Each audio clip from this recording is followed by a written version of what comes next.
उन्हें, क्योंकि सबको इस बात का पता है कि इस सभा को कृतार्थ करने के लिए परमहंस चक्र चूड़ामणि श्री सुखदेव जी महाराज पधारेंगे।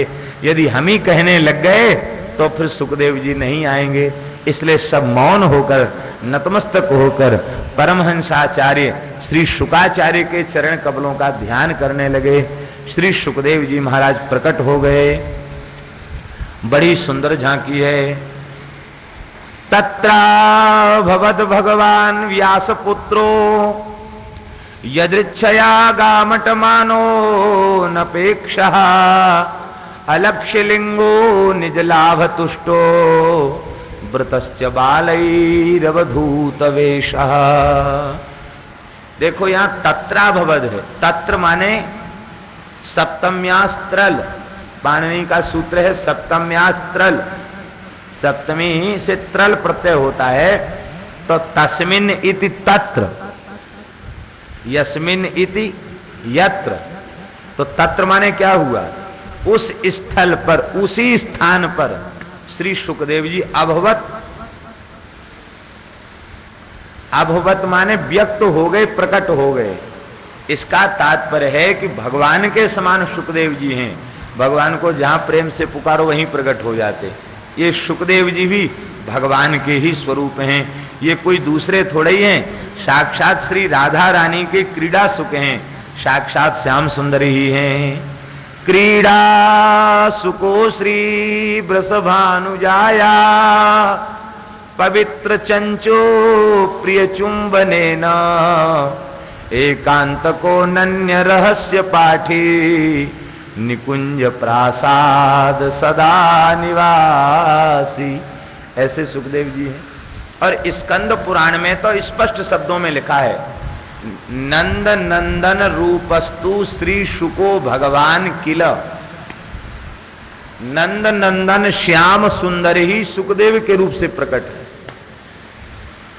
दूसरा कोई नहीं, साक्षात भगवान। ये सुखदेव जी वहीं प्रकट हो गए। तत्रैव अभवत, जहां उनको पुकारा, जहां ध्यान किया, वहीं प्रकट हो गए। यदृच्छा, सहज भाव से विचरण करते हुए उसी क्षेत्र में प्रकट हो गए। तमाम ग्रामीण बालक और महिलाएं उनके पीछे चल रही थी।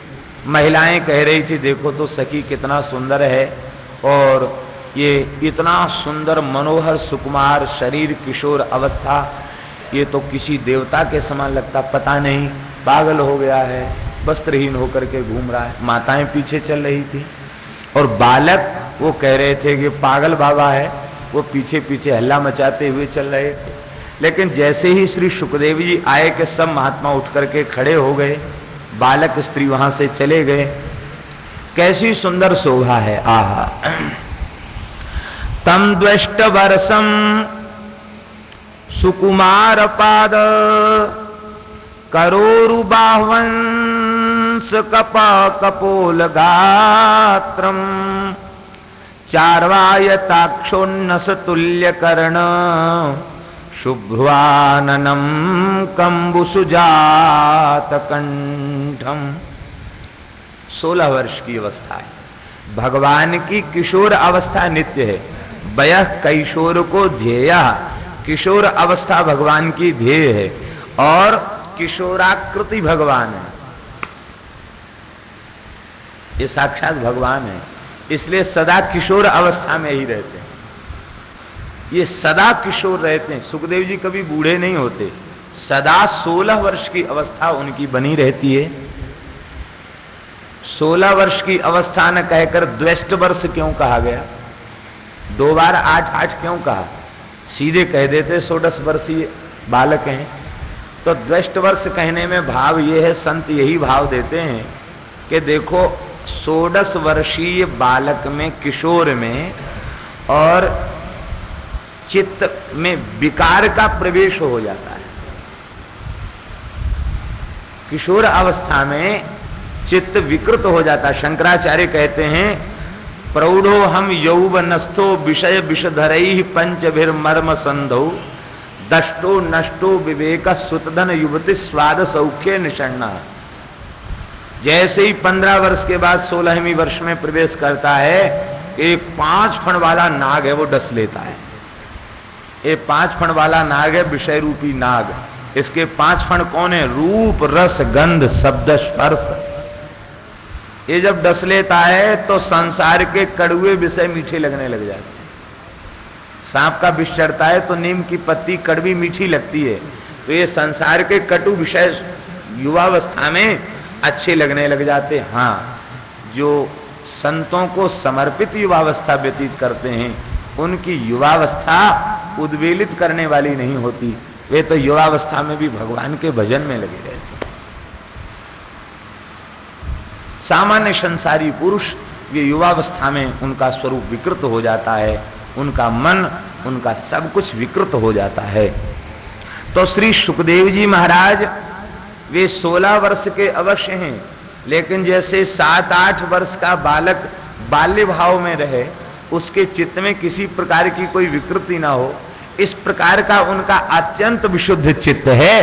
इस भाव को प्रमाणित करने के लिए 16 वर्ष न कहकर 12 वर्ष कह रहे हैं। 2 बार 8-8 कह दिया, 16 नहीं कहा, 2 बार 8 कह दिया।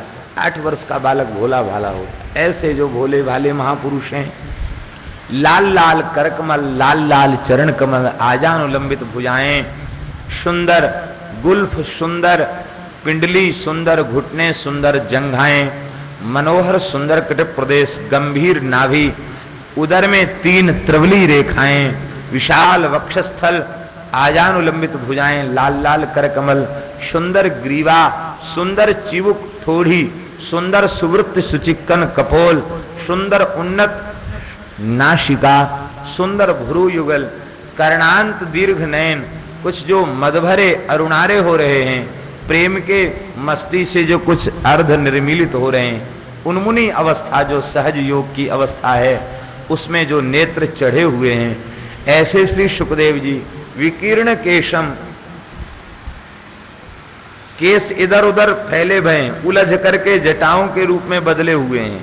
और वे श्री सुखदेव जी महाराज सीधे नहीं चल रहे हैं, झूमते हुए चल रहे हैं, जैसे कोई मतवाला हाथी झूम झूम करके चले। तो श्री कृष्ण प्रेम में उन्मत्त हो करके, और वे भागवत के श्लोकों का प्रेमणा पठन भागवतम शनै शनै ही, भागवत के श्लोकों का मंद्र स्वर से गायन करते हुए, और वे आ रहे हैं श्याम मेघ के समान श्री अंग कांति है।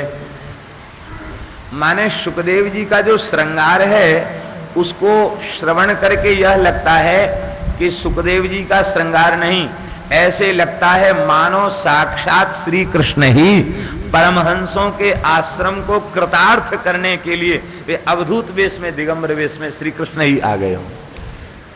श्री कृष्ण ही दिगंबर वेश में आ गए हों परमहंस आश्रम को धन्याति धन्य बनाने के लिए। उठ करके सब खड़े हो गए, चरणों में प्रणाम किया।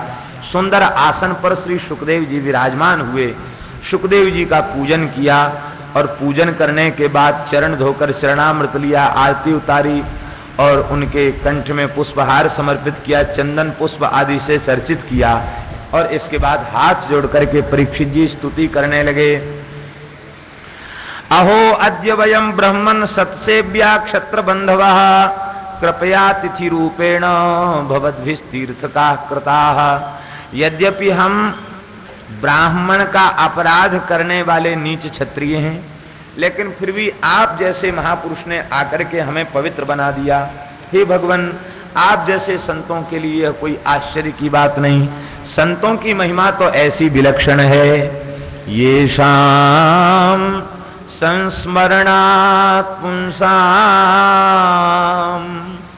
सद्यः शुद्ध्यन्ति वै गृहा किं पुनः दर्शन स्पर्श पाद शौचासनादि। आप जैसे संतों का कोई स्मरण करे तो स्मरण करता तो पवित्र हो ही जाता है। जिस घर में बैठकर वह स्मरण कर रहा है वह अचेतन पदार्थों का बना हुआ घर भी पवित्र हो जाता है। मिट्टी, चूना, सीमेंट, कंक्रीट, पत्थर का बना हुआ जो मकान है, भवन है, वो भी पवित्र हो जाता है। स्मरण करता तो चेतन है, वो पवित्र हो जाए, कोई आश्चर्य नहीं। जिस मकान में बैठकर स्मरण करता वो तीर्थ बन जाता है। ये स्मरण की महिमा है। और कहीं आप जैसे संत के चरण पड़ जाएं तब तो कहना ही क्या, दर्शन हो जाए, स्पर्श हो जाए, पाद शौच। यही कारण है कि हमारे वैष्णवाचार्यों ने भगवान के स्मरण के साथ ही साथ संतों के स्मरण की महिमा का विशेष वर्णन किया। संतों का स्मरण श्री नाभा गोस्वामी जी ने अपने स्फुट दोहावली में लिखा है, लाख बार हरि हरि जपे, लाख बार हरि हरि कहे, एक बार हरिदास। भगवान के भक्त का एक बार नाम ले तो श्री सीताराम प्रसन्न हो, भाखे नाभादास। श्री सीताराम जी प्रसन्न हो जाते हैं। इसलिए भक्त नाम संकीर्तन की, भक्तों के स्मरण की, भक्तों के ध्यान की, हमारे वृंदावन के रसकाचार्य श्री हरिराम व्यास जी महाराज नित्य प्रति एक संत का ध्यान करते और उनकी मानसी सेवा करते, मानसी पूजा करते, संत के ध्यान की। सब संतों में देखो आचार्य के साथ भगवान के नाम संकीर्तन, जय सिया राम, जय जय हनुमान, जय गुरु रामानंद भगवान। भजो निताई गौर राधे श्याम, जपो हरे कृष्ण हरे राम।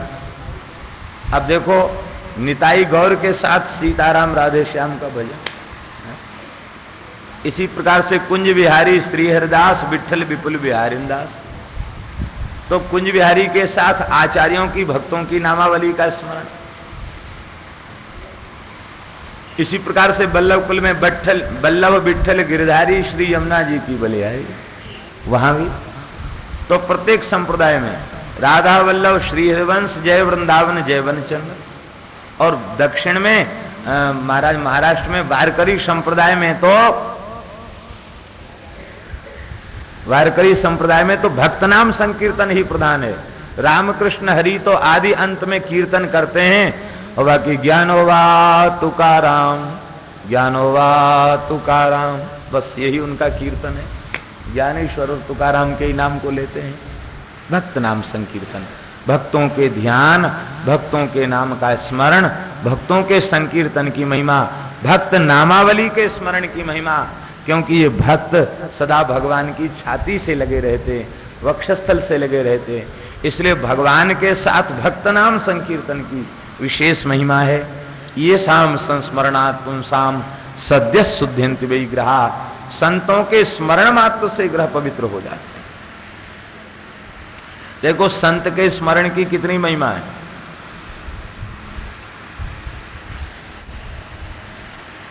श्री राधा वल्लभ संप्रदाय के महान संत हुए श्री सेवक जी महाराज, वाणीकार। महाप्रभु जी भगवान की लीला में प्रविष्ट हो चुके थे और आपने महाप्रभु जी के चरणों में ही, श्री हरिवंश महाप्रभु के चरणों में ही अपना समर्पण कर दिया था। और आपने हरिवंश नाम का जप प्रारंभ किया वहां मध्य प्रदेश में, जबलपुर के पास। हरिवंश नाम का जप किया तो इतना तीव्र जप किया कि जप करते करते वहीं श्री वृंदावन प्रकट हो गया, वहीं यमुना जी प्रकट हो गई, लता पता कुंज वहां प्रकट हो गई। आज भी वो दिखाई पड़ती है, ऐसे लगता हम ब्रज में आ गए। और वहां श्री युगल सरकार राधा वल्लभ लाल जी प्रकट हो गए, आचार्य चरण प्रकट हो गए, और भगवान की लीला में प्रवेश करने के बाद मंत्र दीक्षा देकर के उन्होंने कृतार्थ किया।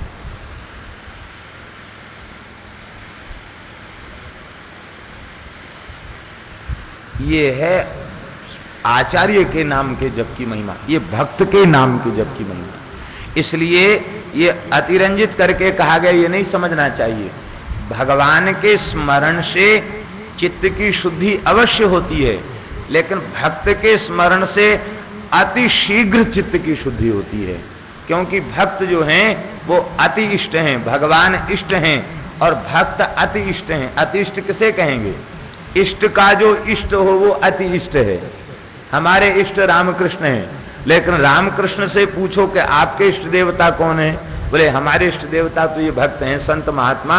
साधूनाम हृदयम मह्यम साधूनाम हृदयम त्वहम मदन्यत ते न जानंती नाहम तेभ्यो मनागपि। तो संत जो है वो भगवान के भी इष्ट देवता हैं, अति इष्ट हैं, इसलिए उनके ध्यान, उनके चरित्र श्रवण, उनके संकीर्तन की बड़ी भारी महिमा। और देखिए श्रीमद् भागवत तो भक्त चरित्र ही है। भगवत चरित्र तो भक्त चरित्र के माध्यम से भगवान की चर्चा आ गई। इसमें प्रधान रूप से भक्तों की महिमा का ही इसमें वर्णन किया गया, संत महिमा का ही वर्णन किया गया। देख लो, अभी 3 दिन से प्रथम स्कंद सुन रहे हैं आप, तो भक्तों का ही चरित्र, कुंती का चरित्र, भीष्म पितामह के भाव, परीक्षित का जन्म, सुखदेव जी का आविर्भाव, अभी भक्तों का ही चरित्र चल रहा है। द्वितीय स्कंद में भक्त राज श्री ब्रह्मा जी का प्रादुर्भाव, नारद जी का संवाद, भक्त भगवान का संवाद, और इसके बाद तृतीय स्कंद में श्री भक्त राज करदम जी का प्रादुर्भाव, देवहूति का संवाद और भगवान का प्रादुर्भाव और भगवान के द्वारा संतों की महिमा का वर्णन। फिर चतुर्थ स्कंद में श्री ध्रुव जी का चरित्र, और आगे चलकर पंचम स्कंद में प्रियव्रत, जड़भरत आदि आदि महात्माओं के चरित्र। तो इस प्रकार से भक्त चरित्र ही है। छठे स्कंद में नामाभास से मुक्ति लेने वाले अजामिल का चरित्र और दक्ष प्रजापति का चरित्र, दक्ष के 11,000 भक्तों पुत्रों का चरित्र। सप्तम स्कंद में भक्तराज प्रहलाद जी का चरित्र, अष्टम स्कंद में बलि आदि भक्तों का चरित्र, नवम स्कंद में तो पूरी भक्त नामावली है, और 10वें स्कंद में तो संपूर्ण ब्रजवासी वे परम भक्त हैं, उन भक्तों के ही चरित्र प्रधान हैं। उद्धव जी भगवान के मित्र हैं, लेकिन हे प्रभु जन्म जन्म में आपकी चरण रज मिले ये बात नहीं कहते। आसाम हो चरण रेणु जुसाम हम श्याम वृंदावने पी गुल्मलतौषधि या दुस्त्यजम स्वजन मार्य पथन चहित्वा भेजुर्मुकुंद पृथ्वीम श्रुतभिर्विज्ञाम। तो वहां भी भक्त की महिमा। और एकादश में तो नवयोगीश्वरों का और निमि का संवाद, भक्त चरित्र ही प्रधान है। नारद जी की महिमा का वर्णन और भगवान के द्वारा संतों के ही चरित्र कहे गए। एकादश में, द्वादश में मार्कंडेय जी का चरित्र, जिन्होंने माया को जीत लिया। ये तो केवल एक दिग्दर्शन कराया है। भागवत शब्द का अर्थ होता भगवान का। भगवान का कौन है? भगवान का भक्त। तो प्रथम स्कंद से लेके 12वें स्कंद तक केवल संतों के ही चरित्र हैं, और संतों के चरित्र बिना भगवान के बन नहीं सकते। इसलिए भगवान के चरित्र संतों के चरित्र के बीच में आ गए हैं। प्रधान रूप से तो संतों की ही महिमा का वर्णन है। ये संत महिमा का प्रधान प्रतिपादक ग्रंथ है श्रीमद् भागवत। आज हमें विश्वास हो गया कि भगवान हमारे ऊपर अतिशय प्रसन्न है। संसार में प्रत्येक प्राणी के ऊपर भगवान की कृपा है। नास्तिक से नास्तिक प्राणी भी भगवान की कृपा के बिना एक पल भी जीवित नहीं रह सकता। ये सर्वथा सत्य सिद्धांत है। सब पर मूर बराबर दाया, सब पर बराबर कृपा भगवान की। लेकिन हमारे ऊपर कृपा कुछ विशेष है। इसका प्रमाण क्या है? इसका प्रमाण यही है कि यदि जीवन में किसी विशुद्ध संत का दर्शन हो जाए और उसकी कृपा प्राप्त हो जाए, उसका सत्संग लाभ मिल जाए, तो समझ लेना कि भगवान की हमारे ऊपर विशेष विशेष कृपा है। आज परीक्षित जी गदगद होकर के कह रहे हैं, अपि मे भगवान प्रीतः कृष्ण पांडुसुत प्रियः पैतृस्वसेय प्रीत्यर्थम तदगोत्रस्यात्मबान्धवः। पांडवों से प्रीति करने वाले भगवान हमारे ऊपर अतिशय प्रसन्न है। भगवान की कृपा बहुत है। देखो यहां एक भाव ध्वनित हो रहा है, वो ये भाव है कि अब तक तो हम सोचते थे कि हमारे पूर्वज पांडवों पर ही कृपा थी, लेकिन आज यह स्पष्ट हो गया कि पांडवों से भी अधिक कृपा मेरे ऊपर है। क्योंकि पांडवों को भगवान की प्राप्ति तो भई, लेकिन सुखदेव जी की कोटि के संत के चरणों में बैठकर 1 सप्ताह तक लगातार कथा सुनने का अवसर नहीं मिला। तो वस्तुतः हमें तो आपकी कोटि के संत की 7 दिन तक सत्संग चर्चा श्रवण करने का सौभाग्य मिल रहा है। इसलिए लगता श्री कृष्ण की हमारे ऊपर विशेष कृपा है। गोस्वामी जी विनय पत्रिका में कहते हैं, जब द्रवहि दीन दयालु राघव साधु संगति पाइए, तिहि दरस परस समागमादिक पाप राशि नसाइए, संत विशुद्ध मिलहि परते ही, चित वही राम कृपा करजे। आज ठाकुर जी बड़े प्यार भरी आंखों से हम सबको देख रहे होंगे, इसलिए हमको वृंदावन में सत्संग मिला, नहीं तो कहां ऐसे श्रेष्ठ संतों का दर्शन कहां मिल सकता था। यह भगवान की हमारे ऊपर अतिशय कृपा है। हे भगवान, आपकी कोटि के महात्मा यदि मिल जाएं तो उनसे दुनियादारी की बात नहीं पूछना चाहिए, उनसे तो सत्संग की बात पूछ लेना चाहिए। हे भगवान, आप कृपा करके यह बतावें, पुरुषस्य यत कार्यम म्रियमाणस्य सर्वथा। परीक्षित का प्रश्न केवल इतना ही है, पुरुषस्य यत कार्यम म्रियमाणस्य सर्वथा, जो सर्वथा म्रियमाण हो उसे क्या करना चाहिए। देखिए, म्रियमाण शब्द में सानच का प्रयोग हुआ है। सानच कहां होता है? सानच प्रत्यय वर्तमान कालिक क्रिया का बोध कराता है। सानच लट क्षत्रि सानचा प्रथमा समानाधिकरणे, क्षत्रि और सानच वर्तमान काल की क्रिया का ही बोध कराते हैं। तो म्रियमाण शब्द में सानच प्रत्यय है। इसका तात्पर्य है वर्तमान क्षण में सब प्रकार से जो मृत्यु की ओर बढ़ रहा हो उसे क्या करना चाहिए।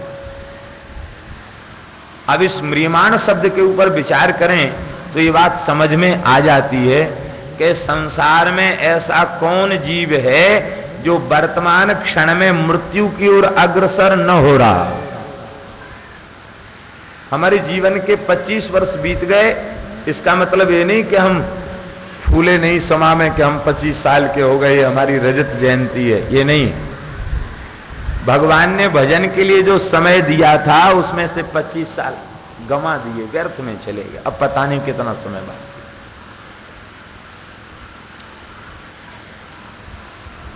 सब मृत्यु को अग्रसर हुए। जो शरीर हम लोग इतनी ममता कर रहे हैं ये साथ रहेगा नहीं, इसे छोड़ना पड़ेगा, ये रहेगा नहीं। क्यों? इसलिए नहीं रहेगा कि एक समय था जब हम बालक थे, वो अवस्था नहीं रही, फिर किशोर अवस्था भी नहीं रही, अब युवावस्था आ गई, वो भी नहीं रहेगी, और वृद्धावस्था आएगी तो क्या ये रह जाएगी? ये भी नहीं रहेगी, ये जाएगी। पूज्य स्वामी श्री श्रद्धेय स्वामी श्री राम सुखदास जी महाराज कहा करते हैं, कहते भाई देखो, शरीर और संसार ये कभी साथ रहते नहीं, और परमात्मा कभी साथ छोड़ता नहीं। इसे छोड़ना पड़ेगा, ये शरीर और संसार ये दोनों छोड़ना पड़ेगा, छोड़ना पड़ेगा। इसमें कोई फायदा नहीं है, छोड़ दो, इसमें फायदा है। जीवित अवस्था में छोड़ दो इससे, भाई इसमें लाभ है। और छोड़ना पड़ेगा, छोड़ना पड़ेगा का मतलब है हम छोड़ना तो चाहते नहीं थे, जबरदस्ती हमसे छीन लिया गया। तो जब तक छोड़ना नहीं चाहोगे तब तक इसी में भटकना पड़ेगा, इसलिए छोड़ दो, इसमें लाभ है। बोलो वृंदावन बिहारी। किसका भजन करना चाहिए, किसका स्मरण करना चाहिए, क्या करना चाहिए, आप कृपा करके बताइए। सुखदेव जी गदगद हो गए और उन्होंने कहा, राजन मैं तुम्हारे प्रश्न का अभिनंदन करता हूं। तुम्हारे जैसे प्रश्नों का आदर आत्मदृष्टा महापुरुष करते हैं। जिसे अपने कल्याण की कामना हो उसे 3 ही काम करना चाहिए। श्रोतव्यः, कीर्तितव्यश्च, स्मर्तव्यश्च चिता भयम। भगवान की कथाओं को सुनना चाहिए, भगवान के नामों का संकीर्तन करना चाहिए, और चलते फिरते उठते बैठते सोते खाते पीते जगते प्रत्येक क्रिया को करते समय भगवान का स्मरण करना चाहिए। बस 3 काम है। अब आगे नंद जय जय गोपाल, जय जय गो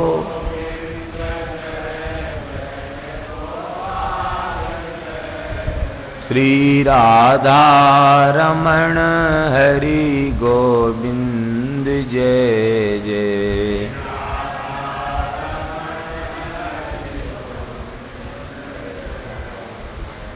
गोष्ण था मरणशील प्राणी को क्या करना चाहिए। इस प्रश्न का शुकदेव जी ने अभिनंदन किया और अत्यंत प्रशंसा करते हुए कहा, वरीया नेष्यते प्रश्नः कृतो लोकहितं नृप आत्मवित् सम्मतः पुंसाम श्रोतव्यादिषु यः परा। हे राजर्षि, आपने संपूर्ण जगत का हित करने वाला यह प्रश्न किया। लोकहित के लिए प्रश्न किया, इसका तात्पर्य है कि आपके हित में, आपके कल्याण में तो कोई संदेह नहीं। परीक्षित जी बड़े भाग्यशाली महापुरुष हैं, गर्भ में भगवत साक्षात्कार प्राप्त है। भगवान प्रहलाद जी से कहते हैं कि तुम जैसा भक्त कुल में प्रकट हो जाए तो 21 पीढ़ी का उद्धार हो जाता। जहाँ एक भक्ति की ये महिमा है, वहाँ परम भक्ता कुंती, पांचों पांडव परम भक्त, द्रौपदी परम भक्ता, उत्तरा परम भक्ता, पूरा खानदान का खानदान जिसमें भक्त हो उसका तो कहना ही क्या है।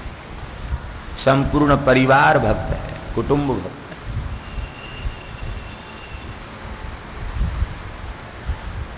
फिर तुम इतने भाग्यशाली हो कि गर्भ में भगवत दर्शन प्राप्त हुआ, गर्भ के बाहर भी भगवान का दर्शन प्राप्त हुआ, और अब भगवान की कथा सुन रहे हो। संतों के हृदय में तुम्हारे प्रति इतना वात्सल्य है, इतना प्रेम है, तुम बड़े भाग्यशाली हो। तो तुम्हारे कल्याण में कोई संदेह नहीं है, लेकिन तुम संपूर्ण संसार के जीवों का प्रतिनिधित्व करते हुए तुम लोक कल्याणकारी प्रश्न पूछ रहे हो। आत्मज्ञानी महापुरुष ऐसे प्रश्नों का अभिनंदन करते हैं। वस्तुतः जो लोग संसार में उलझे हुए हैं, संसार की उपलब्धियों को ही जिन्होंने अपने जीवन का सर्वोत्कृष्ट लक्ष्य मान रखा है, ऐसे बेचारे जीवों की बड़ी दुर्दशा है। उनके हृदय में ऐसे पवित्र प्रश्न का उद्भव नहीं होता, ऐसा पवित्र प्रश्न उनके हृदय में कभी उठता ही नहीं है। उनकी बड़ी दुर्दशा है। निद्रया ह्रियते नक्तम व्यवायेन च वावयः दिवाचार्थे हया राजन् कुटुम्ब भरणेन वा। निद्रया ह्रियते नक्तम, सारी रात सोने में बीत जाती है।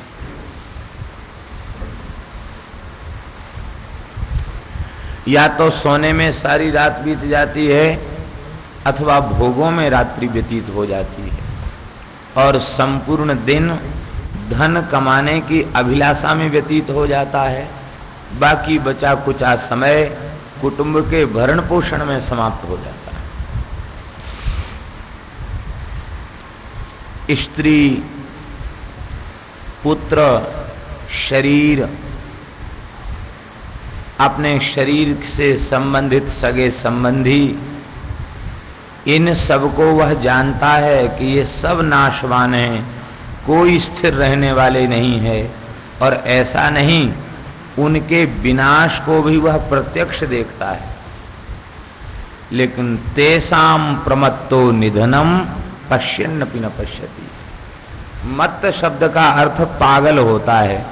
प्र उपसर्ग लग गया, प्रमत्त माने बहुत भारी पागल हो जाता, मतवाला हो जाता, पागल हो जाता। जो स्वाभाविक रूप से पागल है उसे पागल कहेंगे, और जो है तो पागल नहीं, बड़ा चतुर बुद्धिमान अपने को मानता है, लेकिन जानबूझकर पागल बना हुआ है, जो जानबूझकर पागल बना हुआ है, सुखदेव जी ने उसे प्रमत्त कहा। संसार में, संसार की नश्वरता को कौन नहीं जानता। मृत्यु अंतिम सत्य है, मृत्यु अवश्य होगी, ये शरीर रहेगा नहीं, इस बात को कौन नहीं जानता। संसार की कोई वस्तु साथ जाएगी नहीं, इस बात को कौन नहीं जानता। सब जानते हैं, लेकिन जानते हुए भी अत्यंत प्रमाद पूर्वक वे अपने जीवन का यापन कर रहे हैं।